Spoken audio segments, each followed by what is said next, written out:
pays, mais même les musulmans. Chose aussi que le public ignore.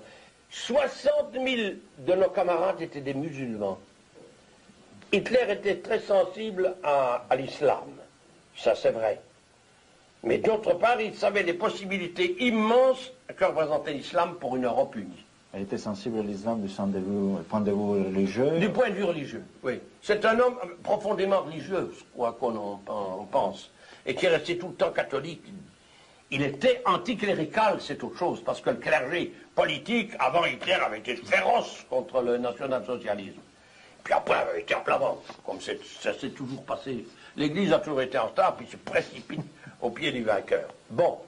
Et alors, Hitler avait pris ses musulmans, avait ouvert ses rangs aux musulmans, parce que, tôt ou tard, l'Europe allait avoir besoin de cet immense monde musulman, de ses pétroles, et qu'il fallait avoir là des camarades. Et ce que Hitler voulait, c'est former des divisions de jeunes SS, Waffen-SS musulmans, qui après ça feraient dans leur pays la transformation nationale et socialiste qui ferait qu'on aurait lutté en camarades au lieu d'être livrés comme maintenant à d'abominables disputes d'intérêts. Et c'est à tel point que j'ai vu au Nouvel An 1945 les 60 000 Waffen-SS recevoir d'Hitler une petite chaînette en or avec un Coran. Chacun recevait un Coran comme souvenir. C'est bien vous dire que le racisme, ça ne consistait pas du tout à aplatir les autres races.